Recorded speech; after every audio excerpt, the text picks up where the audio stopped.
class. Today we are going to continue our previous chapter and the chapter name is Landscape of the Soul.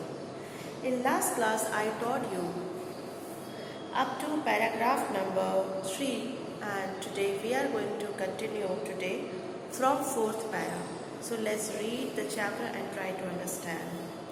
In the Chinese story, the emperor commissions a painting and appreciates its outer appearance, but the artist reveals to him the true meaning of his work.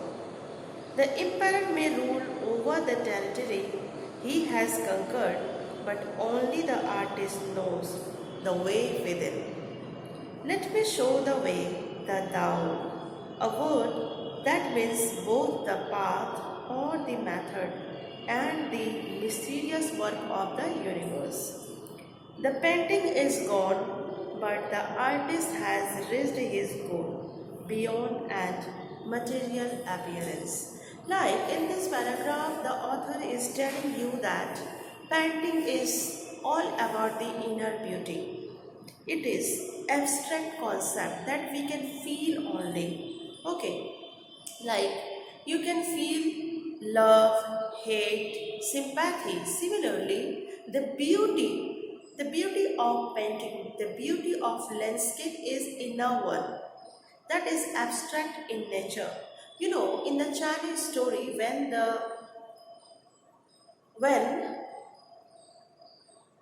Tang Emperor Juanzhong gave an order to a very famous Chinese painter Wu Daozi to make a landscape. He made the landscape and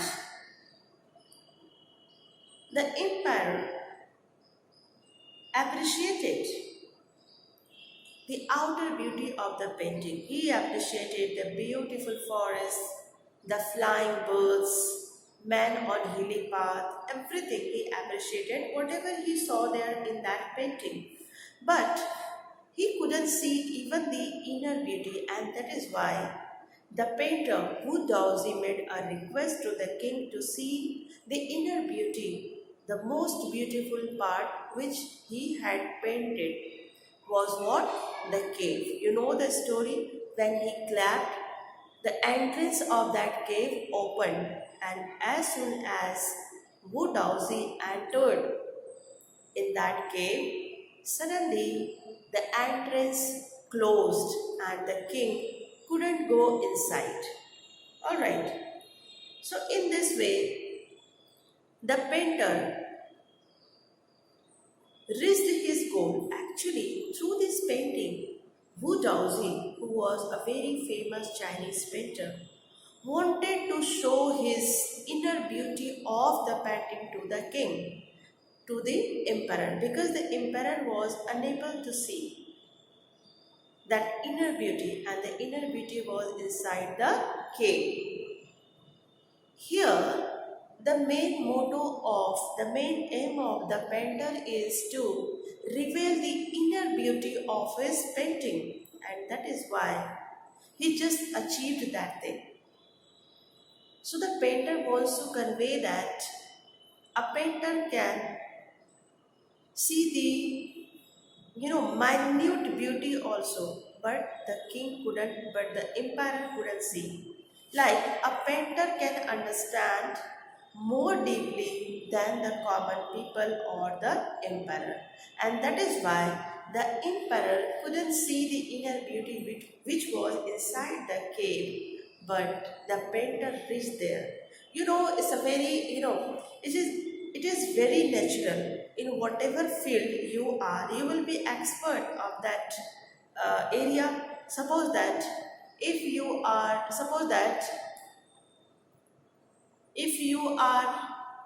an English teacher, alright, so definitely you will have knowledge much in English rather than the common people or in comparison to other people. Suppose that you are music teacher, so obviously you will have more knowledge about the music rather than or in comparison to the normal people. So that is why here the painter wants to convey here, the painter wanted to convey that A painter can see, a painter can have more,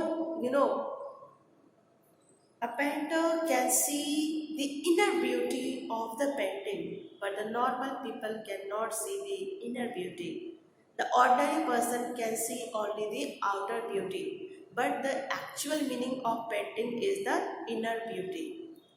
The painting is the painting or the what the landscape is an inner concept that can be felt.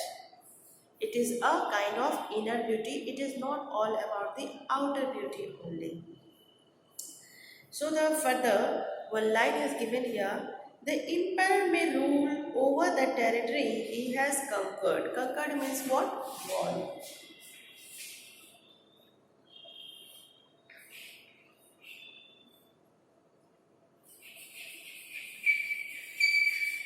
Conquered means what? Won. And here one more difficult was there. Reveal. Reveals means what? To show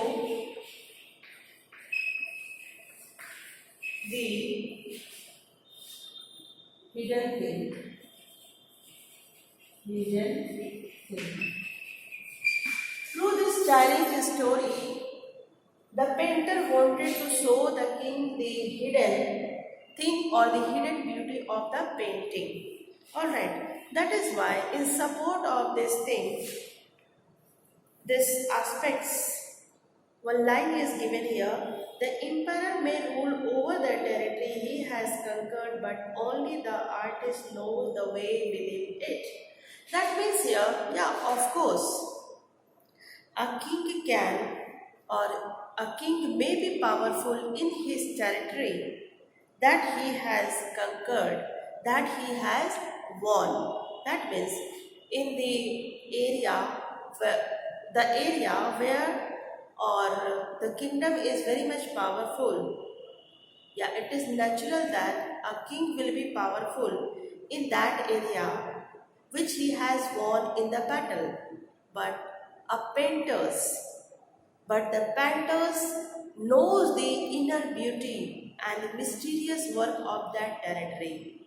That means minute things and the inner beauty or the mysterious work of the universe can be understood by only the painters. Like it is the painter who can understand the inner beauty of this universe. But ordinary person can never see the inner beauty. Alright, and that is why it is said that an emperor may rule over the territory. An emperor may be powerful in his area that he has conquered, but it is only the artist who knows how to enter in the beauty of his territory. It is the painter who knows this mysterious work of his territory, that means inner beauty of that area, of those areas. The painting is gone, but the artist has raised his goal beyond any material appearance. Like whatever the painter, the Chinese painter Wu Daozi, wanted to convey the Tang Emperor Zhuangzi, he just conveyed with the help of this story when he just pointed out towards the cave. Alright, let's see the next one, next para. A classical sorry, here one more important line is given. Let me show the way, the thou, a word. Like here, thou is giving you three meaning. There is one word, a thou, the thou. It means here both the path or the method and the mysterious work of the universe. There is one word given in this para, the thou. It has three meanings. The first one is what? Path, and second one is method, and the third one is what? Mysterious work of the universe. Now let's see the fifth para. A classical Chinese landscape is not meant to reproduce an actual view. as would a Western figurative painting. Now further in this paragraph, comparison is done between the European painting and the Chinese painting. In the first line, it is said that the Chinese painting is not meant to reproduce an actual view. That means it is not the motto of Chinese painting to represent the exact copy of something. It is the motto of European painting. You know, I told you also the story of blacksmith Quinton. Okay, and he just painted a real fly. That story I told you. So, in this line, the writer is comparing two different kinds of painting. One is Chinese painting and the second one is what? European painting.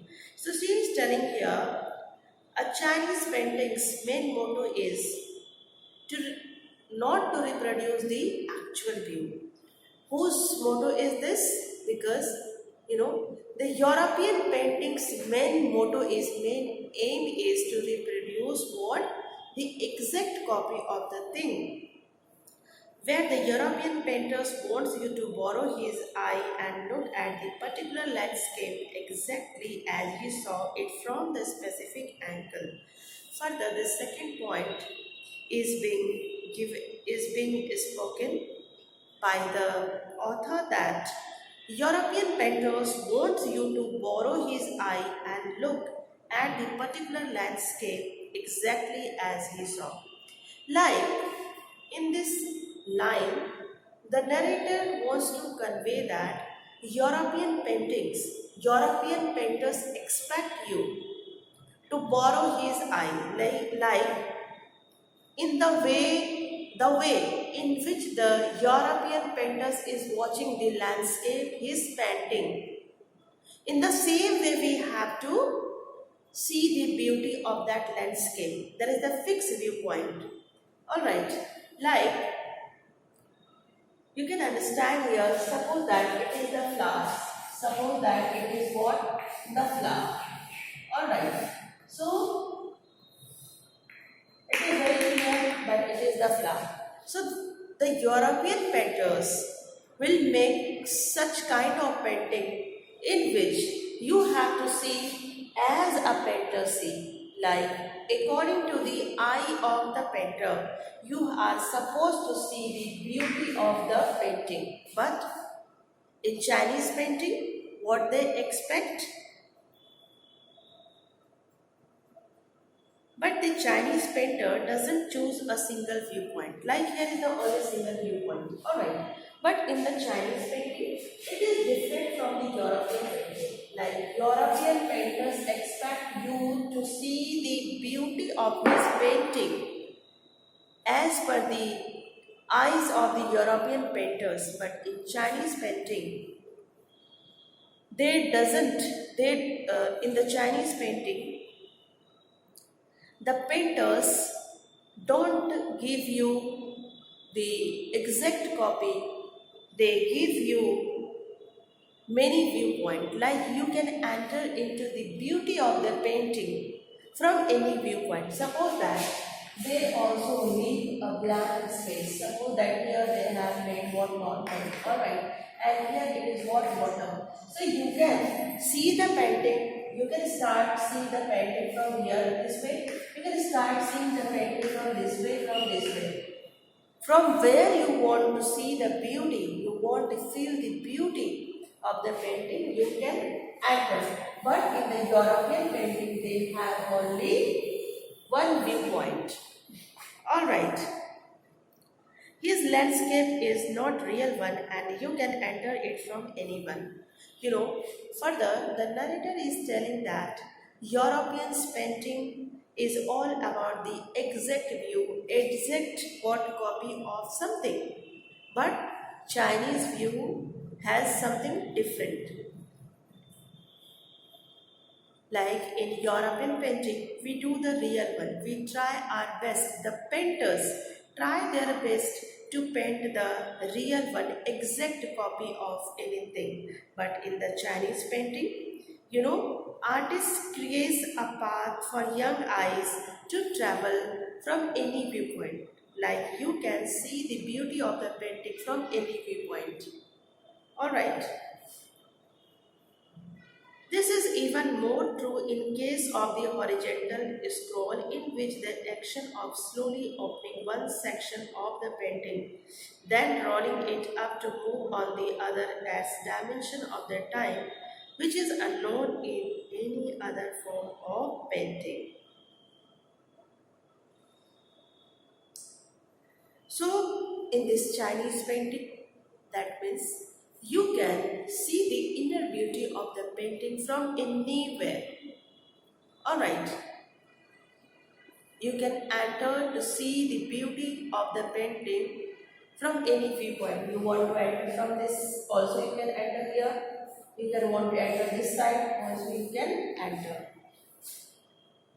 But in the European painting, we have to see the beauty as per the eyes of the painter. Alright, so we can see only with the single viewpoint the European painting. It also requires the active participation of the viewer. In Chinese painting, the painter expects the viewer to be active. Like you can be active from any viewpoint, you can see any beauty from any viewpoint. Who decides at what pace, what speed, and he will travel through the painting. It is you, your participation is very much active. It is you who will decide from which side you want to enter into the painting and you want to enjoy the beauty of painting. A participation which is physically as well as mental. The Chinese painter does not want you to borrow his eyes. But the Chinese painter doesn't want to borrow his eyes. Why? Because he is giving you freedom to see the inner beauty of his painting from anywhere, from any viewpoint. But in the European painting, it doesn't give you opportunity to see the beauty of the painting from any viewpoint. You have to follow as per the mind of the painter, as per the eyes of the painter. Alright, he wants you to enter his mind. The landscape is inner one, a spiritual and conceptual space. According to the Chinese painter, the landscape is not the outer beauty. It is not only the outer beauty, but it is what the inner beauty. It is the inner concept. It is a spiritual and conceptual space that can be felt only. Okay, so this was all about the paragraph number 5. Let's move to the paragraph number 6. This concept is expressed as Shanshui, literally mountain water, which used to gather to represent the word landscape. Here there is one word which is here given in this para. Shanshui. What is the meaning of Shanshui? One concept is given in the Chinese painting. The concept is what? Shanshui.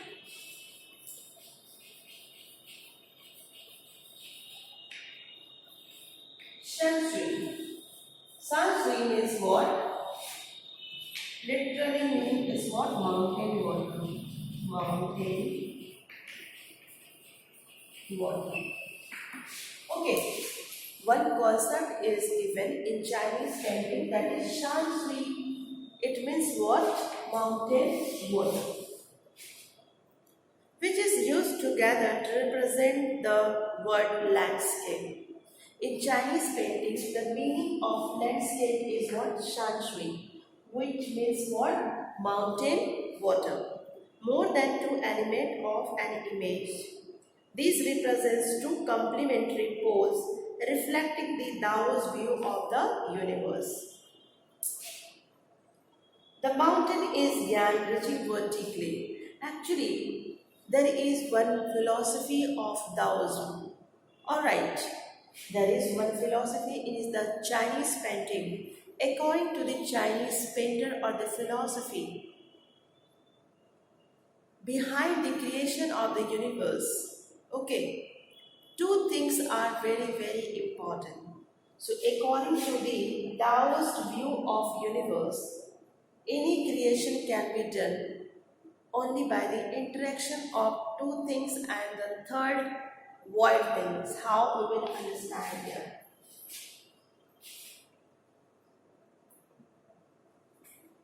The mountain and water. Mountain and water.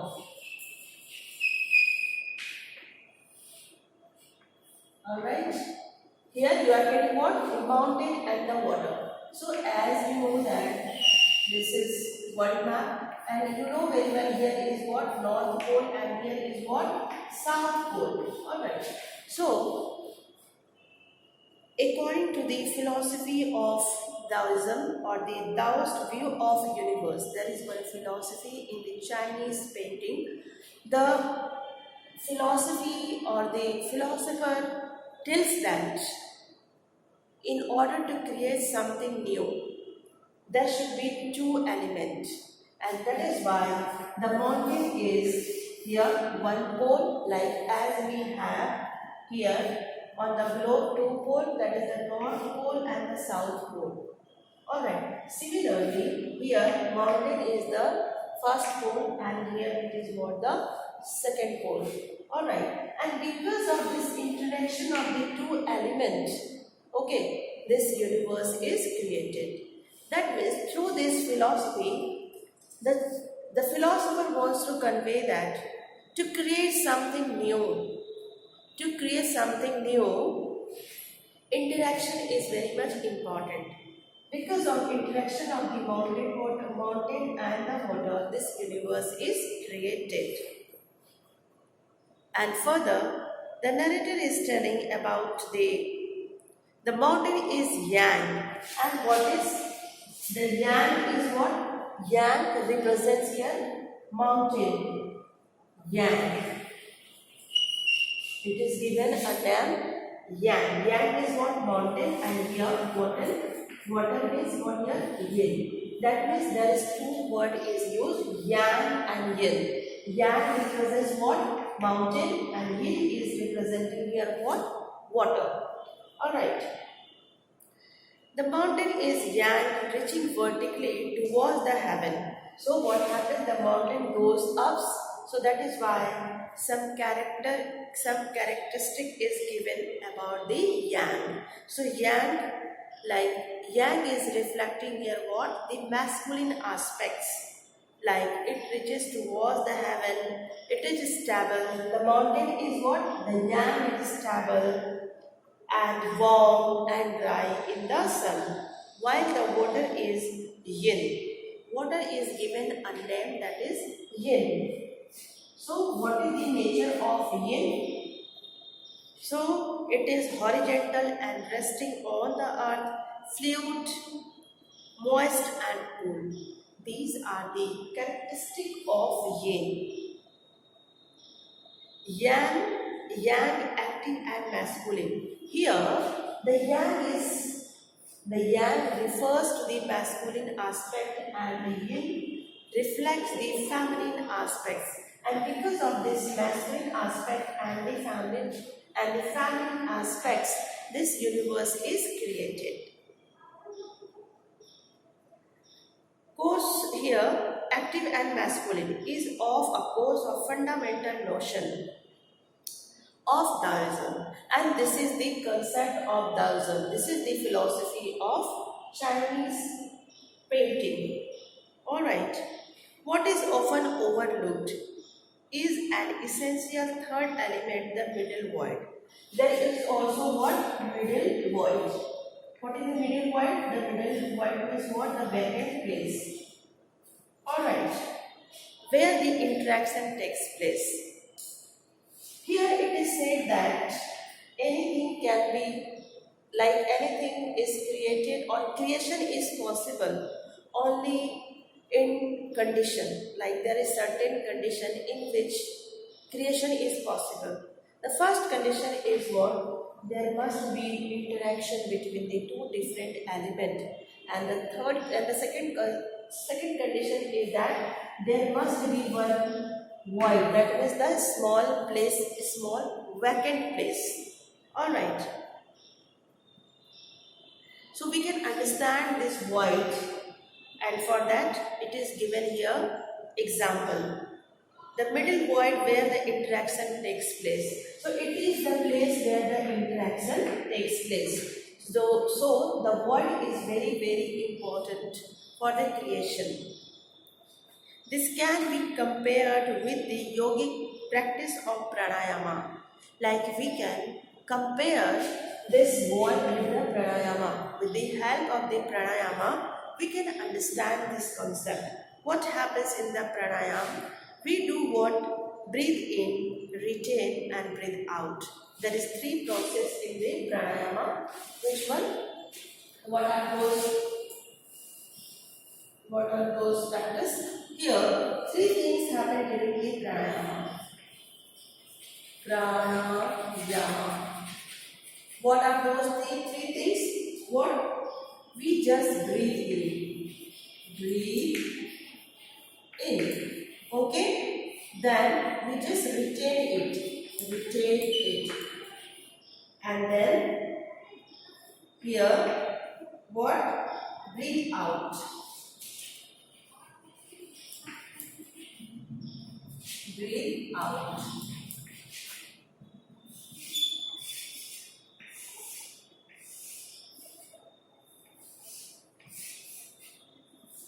So you can understand here what happens in the pranayama. In pranayama, what we do? We just breathe in, we just retain. After taking a long breath, we just hold it. That is what the retain. And after some time, we just breathe out like this. Like this. So what I did? I just breathe in and then I just hold my breath, and after that I breathe out. So the point where I hold my breathe in, after taking the oxygen, the time when I just hold the air, that point is very important, because here only because of the interaction, okay, this pranayama is successful because I retain. When we retain this, when we hold the breath, that time only pranayama happens. Alright, so this is the middle point. The middle void is very essential. Also, in creation of what? The universe. Alright. The middle void is essential. That means the vacant place is very much essential. Nothing can happen without it. Hence the importance of the white unpainted space in Chinese landscape. Through this philosophy, the Chinese painter wants to convey that in the Chinese painting, they just do something, they just do some painting and they let some empty space. And this empty space plays very important role, as it plays important role, as the retain plays important role in this pranayama. Alright, so this was all about today's class. Thank you very much. In next class, we'll continue from next para. Have a nice day.